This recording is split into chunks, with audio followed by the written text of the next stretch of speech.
Pui lawa jotono ani khapang khaksang mo hambai ani mongkhe wainsu rai riang ani parakhe bu West Subhasnagar Baptist Church akhe ani contestant number ke bu 16 ang tawagan archanai Doanh bala tong mong no chung klai khe Arau so maga la zem Mam fa si KAUBRU Traizo tora Kapui yese bro Nung lai pa yo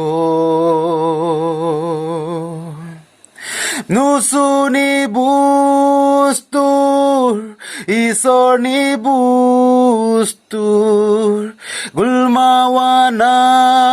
bro Natal kenai Ayum sonai Wai lai rinai Opo man ong Moni yarum Nung stu krui arau Whiskey brandy Turklozo to som potis paye Holang sa dom thui Ye nung layo Sao ni no kong no Nay klaya ye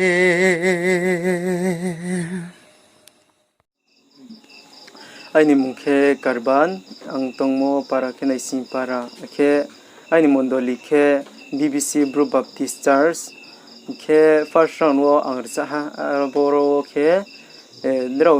bro zoto nang krumo bai ke ang kaye to second round mo ang uchi ha rsa nei ma zora mai phia boro pho je ang nang kru nai bai aketre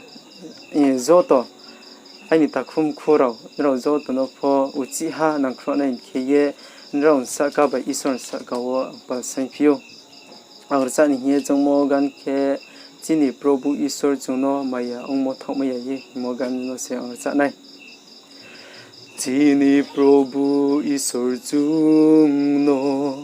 maya ong mo thok maya ye. Chung pa mo klay pai mo ni Jisung de chung no ti ko ha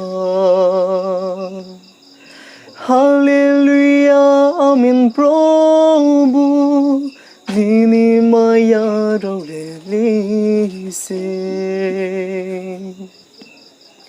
Ang di pap thang nim chang ya no Nung le ang nom thang phi ha KAUBRU thi ao nai klai mo no Nung se chi ni sau slai thi ha Tau le ang si hao Prabhu Nung ang no maya ong mo no Hallelujah, Amen Prabhu Nini maya rau le li se Ang di pap thang nim chang ya no Nung se ang nom thang phi ha Kakcha Aine mukhe nogendro liang hiao Akya chini para kerabat para yo jene khati mo montele ke epse yo ang richane mama gan kong khula habai putin thaupo problem phaine a mono se ang richane habai putin thaupo problem phai pinai hinge samon Prabhu le phaine ha bro tharao jai ke ni chung se jai ke ye tong sao lai sna Prabhu le phai ne ha Prabhu le phai ne ha bini be ram sa tu bai tui khong mon jai khe ni Prabhu le phai ne ha bini bro tharau no bini bao wo dugu mai nai bai opo man ong nai rao salbui cross no balye ling nai rao joto no khak sang se rini phai khai nai ha Prabhu le phai ne ha Prabhu le phai ne ha bini be ram sa thui bai tui khong mon jai khini Prabhu le phai ne ha bini bro tharau no jotono khakcham ko samchu tongo ano like khenai comment khenai nangsu nai rota khum khu hano phayong joto supal kaham no no isoni mumbai khakcham ang ya phayo abdike ta second round no phone ra uchi ha comment like khen ma pando ki isoni mumbai oise no ma ko basta phio taw ang chani mama ke purthim bio aini Prabhu himmana ang chain har nai purthim bio aini Prabhu ha krom sung ha kema tong pap ni chu moi seklo phayo ai ni prime leng tong ha ein sorgo no ang kha thang wo hao leng hui thayang maya ein tui khâu nai tong mo hao arowana gulmarau kriha bo moi to le ka bai rang su ka te sa phe yau mo thau ya ai ni sorgo grey nang mawo ka mo mu tui raing nai isoni mo mai to nosto kacha bari khaksa sakama to tinio online singing competition second round ni bau pandawo batele ni ma somi bejara kahamai moni bau pandawo skang thero khaksa mo kau ya phai phiyo inke tinio ang online singing competition second round ni bau pandawo batele ma gan ke Christo sai khu yala mo bru role kostori mi seropo Prabhu no munyo mama gan no setini ang richanai Christo sai khu ye lamo bro raule kostonin serpo Prabhu no muyo kham kleri nai horkho o brau ma tong phom thini brau krisia Prabhu no numi kosto phosra khe kruye thang phinai Gulma di sole balutong sinaya Prabhu ni siya mo raizo grinango Hallelujah Jesus no bajur sanay nung tir ke mo bro soto rau sule pap ni ha koro brau klaye tung po sam khu se phong de pa no bong spong brau le kri khau sia jisu no mai mi costo pos rakhe kruye thang pinai gulma de sole balutong sinaya Prabhu ni hiao mo raizo grinango Hallelujah Jesus no bajur sanay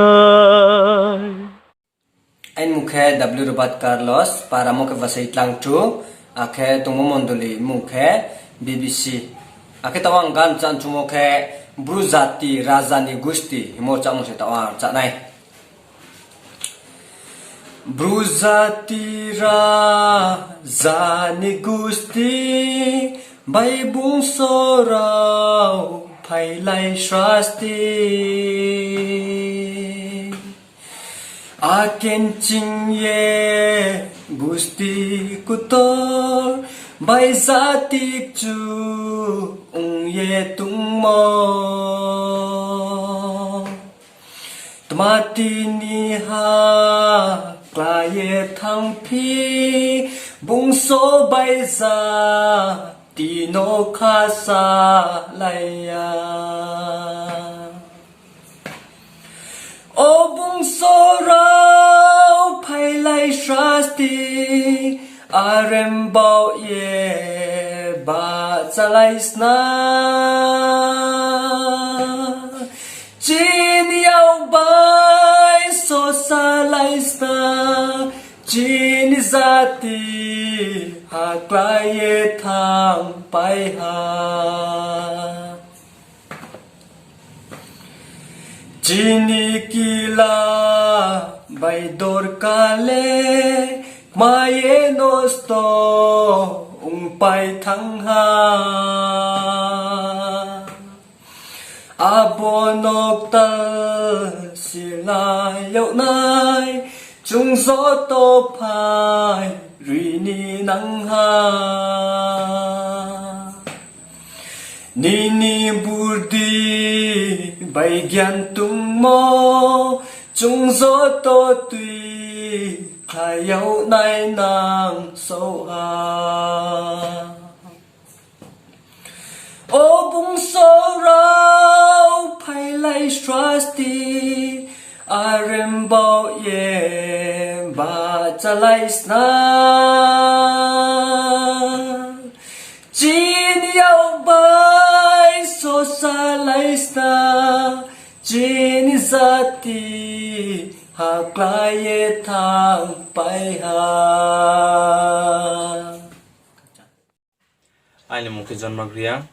ke aini church ni mungkin Kathele Baptist Church Yep Baptist Association ke boki second round boye kancanai Jini rang ma fola Robu no bajunai Puktim wana gusto jaga wo jung kako mainai Jini rang ma fola Prabhu no bajunai Putimwana Gusto jagawo jung kakomay nay Jusu yang isor nibus kang wo Thang wok tharke bacha mayaw nay Jusu yang isor nibus kang wo Thang wok tharke bacha mayaw nay Ronong mo le probu ni se Ake pai mo fo probun se tong wo Ronong mo le probu ni se Ake pai mo fo probun se tong wo Hallelujah Tumari nang isor Nini mong baju yaw to Ni habay radyo supay Ni bang balo siya Tumari nang isor Nini mong baju yaw to Nini habay radyo supay Ni bang balo siya Jusu yang isor Ni bus kang wo Thang wok tharke Jung ba cha yaw nay Jusu yang isor Ni bus kang wo Thang wok tharke Jung ba cha yaw nay Ronong mo le probu ni se Ake pai mo fo probun se tong wo Ronong mo le probu ni se Skang thero bozo tonai tonai rono isor susiang mumbai ke khak chamo kau sawo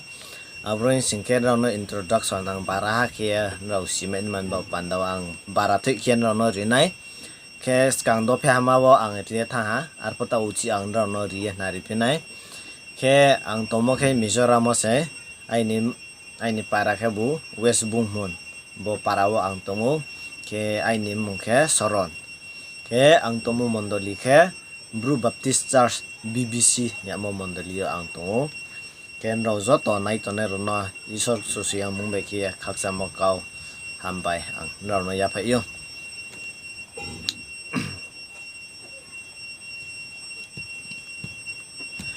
Uroha thayo se cross muilo kayawo la chi ma yo mo pnu mo sho se ai ni pan da cross le muilo nang ther so se pa bro pan da pro ka ham thui ha bo cross no ang bao ye rom tong nai thu ye ang bini thing so ya Yau hu ya yik sai ke ang rom na Tong tor mui lo nang ang po mai na Aini mungkai romen molsoi aini para ke Bru-C para Baptist Church JLSB andaro angursa ni mogan ke nungchung mo mormo chungsi me ke chungklai pe tongu mogan se nungchung mo mormo chungsi maya ke chungklai pe tongu bopur thim pap nang sing tui ko ye nin rai jok thar so mayo nain ke ye prabhu tui the pai di o prabhu nung tui ko mop sa ro se chung lei ek lai pai ye ma tung wo nin polak thar bai nang kru ya ke Sung in ye la rung ya nung yêu mari mo ni sa mong rau no chung tăng so ma yêu này chung phanh bay a so le mon bao ye nung se chung no nang kruya ong ke o prabhu tui the phai di o prabhu nung tui kho mop sa rau se chung leng ek lai pai ye ma tung wo nin pho lak thar bay nang kruya ke chung hing ye la rung ya Mujer dovenjeria para mujer muloran para mondoli mujer presbyterian aja ni mo kau kruk ke bu paisa di ku na ni tingyo himo paisa di ku na ni tingyo din kau baila masak nario tini salsiyo bung tong playe Maya bay đêm tô vô khắp giang ye bazu mo po tô nai xin khắp phong pháp nốc tha rong pu o tùy khóc nai bài ru plai tùy yao xin cho nom no wo se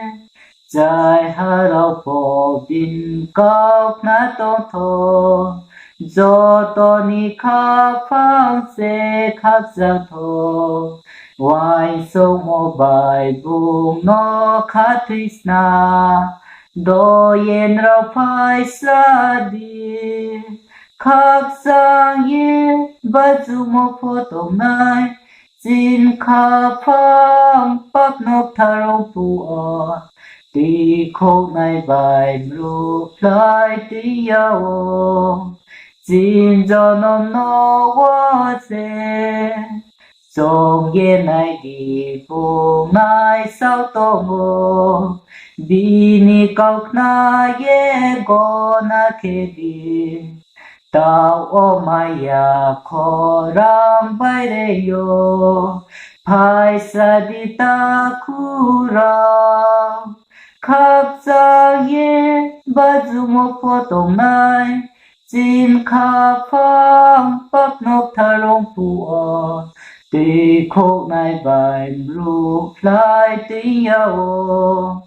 xin cho nom no wo se Muge Salimi Veska Aini Paragen Yueden Mami District Mizoram Singhise Tawo Angan Sanchung Moke Horwana Mo Sayone no Suyo Himoganse Horwana Mo Sayone no Sinyo Ain Prabhu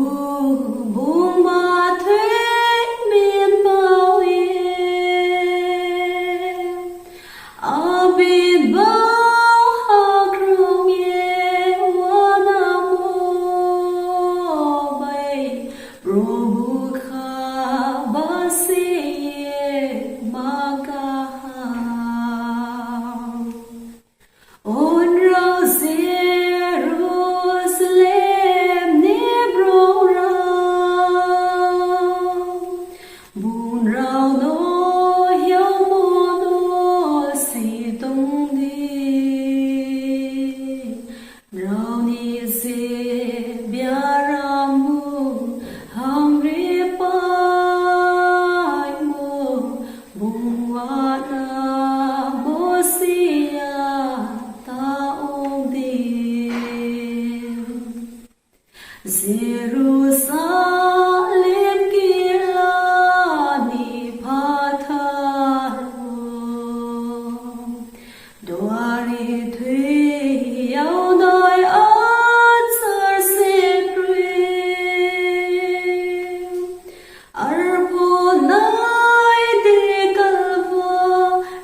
Kang theron rau jo to no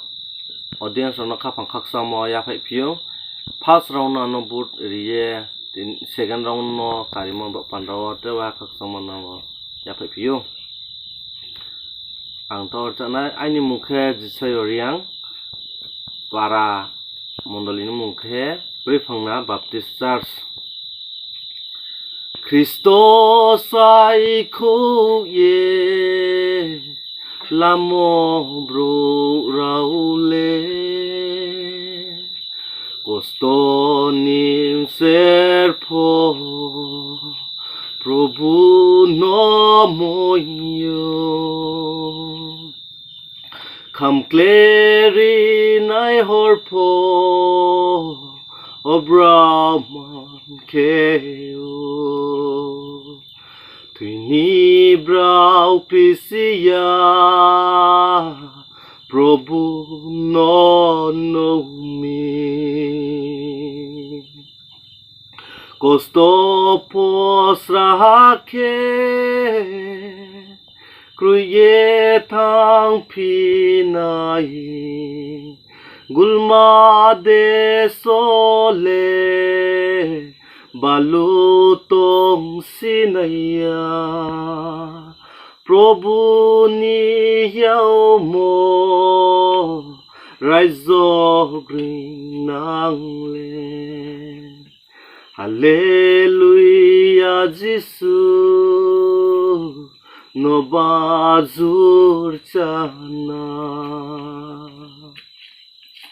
Nung tir ke mo bro Zoto rausule Papni haktoro Brokla ye tong po Sam corses pong de Pabno pospong Brole kri kausia Jisu no mai mi Kang tero a isono khak samo kau sau ake ani mam phata kum kuzo torop nopo khak sang phiyo ma hingken rao angno nang kruk mo ni ba ye ake ang asa kheu trebis kang opun rao ano nang kruk yaw nei man ba ye ani mungke nang su tiria ani mondoli kai katle baptist church yapri association ni ang togan chanai Tui khúc nai mơ ya ung mô lê Salbai hor bai ang po si ha Bung thui mô wo ang po thui ha Bung bat sa ki ang po bat sa pinay Thui mô thui nang po bai ha Hani bru rao siyama Bo hani nok mo ye thang po Ai ni rang ma le jisu se Hanip sap na thau mo juda Sor ko nip sao ho juda se Hanip sao lek mu ye thang nai Sor gop sao le Tresek tor ye tung nai Thui ma tui nang po bai ha Hani bru rao siyama Buhani nok mu i thang po Ai ni rang ma le jisu se Bar khak sama to Aini mungke jasmika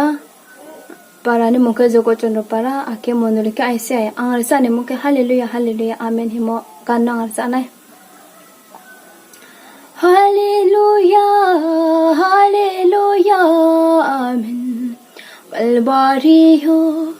cho to pan chi tui ko ya ha chi ni pan chi bru pan chi phu cho to tui ko ya mo pan chi rau se ma si fle tong na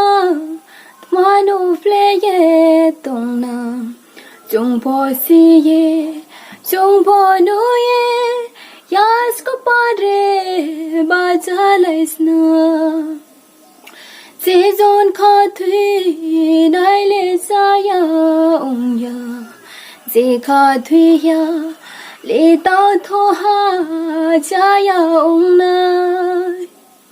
hin ye jesu ba hin ya hu kha thui ke ham nai se bro do fa fo ma si play tong nang ma no play tong nang chung po si ye chung po no ye yas ko padre ba jalais na break ke nai ni pan si rong no yang mo zole lai pa ye se thang ha tao se zo ba din ka hamle thang mo ni sal wo le muk to ong nai twa se play tong nang ma no play tong nang chung po si ye chung po no ye yas ko padre ba jalais na anh mình khe alo te mose para ke bole sin para ta or sa ni chumule o prabhu chini santini ke mana san sa ni chum o prabhu chini santini ke wai so ma chum sayo wai so ye chini sai mon ta sam jani chini santini hat ke se to bayo nunca como no si ya ye bo porque mo amen prabhu hallelujah jesus ati bon no si mayo me kapani koi no carry sidi Jesus ne mai chung sayo o prabhu jin chen chu sung tanera mono kari koi di te hum yasni o mayo nai na krodi suyang isarnu no ke hancho se khatare khaye asai tumaya nai na krupai di amen prabhu hallelujah chini sati bon no si mai nai kapani koi no carry sidi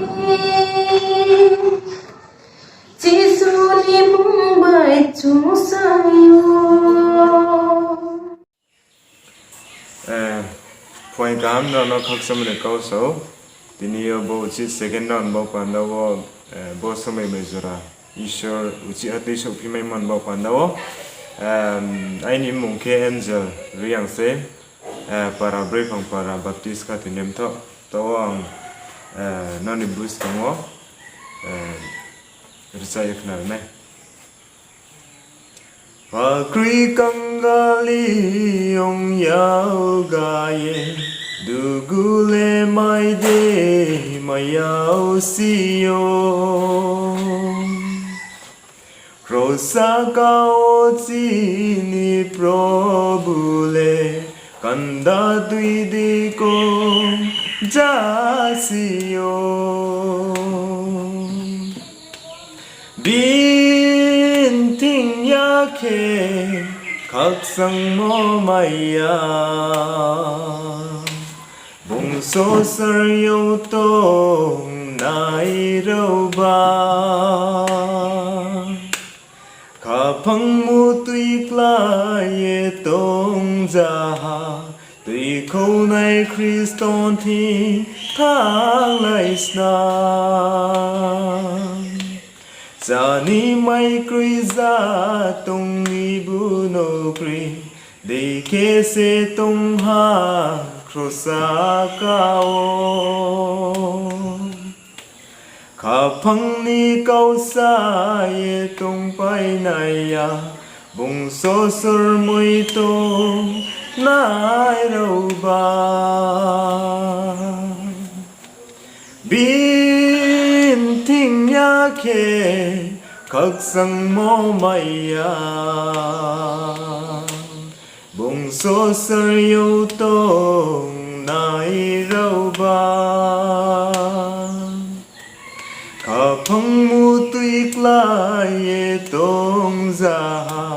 tuy khâu này Christon thì thang lại sna tuy khâu này Christon thì thang lại sna Joto no hamba ya pa yo chu sian Jesus Christ mong bai kia rang ni naw su pai thang phya rang khan na le naw joto nang krom bai kia ka pina tha ke joto no comment ni rang sa ko khak chama kau sau khak chama be tha san ma bang se tha khak cha ha ke ai ni mu ke dong a chor ki ang tomo ke mizoram ang tomo mondoli ke press ke tawang gan archa nai ang gan cha ni mo ke hak saloni no khas sommo watoi mo ang cha nai taw hak chali no khasom mo watui uzang na wo zo non pi mo nu yau tong ha bari tong thao nai se arowa na bai ka mo rau ka la yau nai krui a bot yo chung ma lai phinai chini zonom no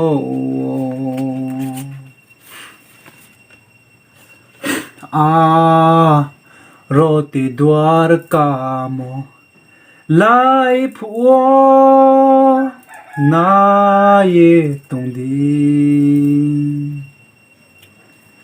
hiao moni sork torni khu porno chung no sakna rinai rowa na bai kamorau kau layau nai krui Anh muốn cái thiếu phiền para muốn cái sabon assistant cái dễ là về ang chan muốn cái phai krui rau phai nang ong ni mà tang chan á phai krui rau phai nang ong ni gorip rau nang ong yêu nai kana rau nu ma yêu ngai anh Prabhu se tu biha Hosanna Hosanna beram sa tha yau naya Hosanna Hosanna Jisu thui ba จ้า ไอ้นี่มุงเล่เมสักอาเปโตอังตงโมจากาเคบูมิโซรัมลุงเลดิสตริกบอลเดียปาราฮิมรออาเคอังตงโมมอนโดลิบูบิลีเวอร์เชอร์สอาเคตาวอัง MDF second year สนุงตงโมตาโอเลอังเบงกาลโรเซตงโมอาเคตาอังรจาในมาเลคริสโตมงไบจติปัญจิมาเลไปเยโมเสรจาในคริสโตมงไบจติปัญจิมาเลไปเยบอยเดสินีตาคุโสโมข้าพังสายเกาไลทั้งโพโจโตสักกาวคริสโตตงโทโอบงโซซาติตาคูรัมPortoi subroi deso bangya kaulai thang pho Christo mung bai kha phang kha bao ha ki khu si khap chang ye dong lai pai na Pur thing bi wo thoi bai thang cao lại mô khôi thằng bài thằng vô mà cao lại vô dễ ba đôi khê cao lại thằng vô Christo mong bài khá phăng nos nam đi anggan chan chomokhe aini Prabhu no beraye himo Aini Prabhu no beraye balu thai ha bopur thimo Aini kha phang khak chang ri bai nai tre kri kha Why so ye ring tong wo he rau bi di hing ye Only say ông ha bung why so mo ai ni bao ye du gu mai mi Phai đi man khe sao na pur thim tuy khâu nai no man khe mo ba de le khak chang ri mai nai kri Aini mukhe bimol jemeska aini para ke khanklang para nro zo to nang khrup mo bai kie wai hamani se kho ating cha pie ta wai ni mani uchi ha ircha ne ma jora mai pi ha na dai na Prabhu purthim bio hani srabo rau mui lo tung nang pho Nin mu khang bol nai ro ong pio Mamo so pai kebu Nin mu khang nu playo Hama ti hui mo sor gon ma namayo Nin mu Bazu ye ang chak nai Anh thang sung hani salsra hao Ang say ko nai zebani slaipo